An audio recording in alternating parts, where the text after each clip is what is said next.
લખતર બસ સ્ટેન્ડથી લખતરની સરકારી કચેરીઓ તરફ જતા મુખ્ય રસ્તા પર પડેલા ખાડાઓથી લોકો પરેશાન। લખતર બસ સ્ટેન્ડથી મોતીસર તળાવના કિનારેથી પસાર થઈ લખતર તાલુકા પંચાયત, મામલતદાર કચેરી, પોલીસ સ્ટેશન, સરકારી હોસ્પિટલ, એપીએમસી સહિતની મુખ્ય કચેરીઓને જોડતા મુખ્ય રોડ પર ખાડાઓ અને તેમાં ભરેલા પાણી આ રસ્તેથી પસાર થઈને નીકળતા અધિકારીઓની કામગીરી ઉપર સવાલો ઊભા કરી રહ્યા છે।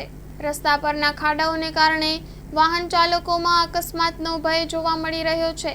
સરકારી કચેરીઓ તરફ જતા આ રસ્તા પરથી રોજ તંત્રના અધિકારીઓ પસાર થાય છે, ત્યારે ગંભીર હાલતમાં ખાડાઓથી ભરેલો આ રોડ અધિકારીઓના ધ્યાને શું નહીં આવતો હોય તેવા પણ લોકોમાં સવાલો ઉઠવા પામ્યા છે। ત્યારે તંત્ર દ્વારા તાત્કાલિક ધોરણે આ રોડનું યોગ્ય રિપેરિંગ કામ કરવામાં આવે તેવી અહીંથી પસાર થતા વાહન ચાલકો તથા રાહદારીઓમાં માંગ ઉઠવા પામી છે। Story report by Jayendrasinh Zala, Lakhtar. માં motor driving, safe and sure driving. Driving એ શોખ સાથે આપની મોટી જવાબદારી પણ છે। અમારા ઇન્સ્ટ્રક્ટર દ્વારા સચોટ અને સરળ માર્ગદર્શન।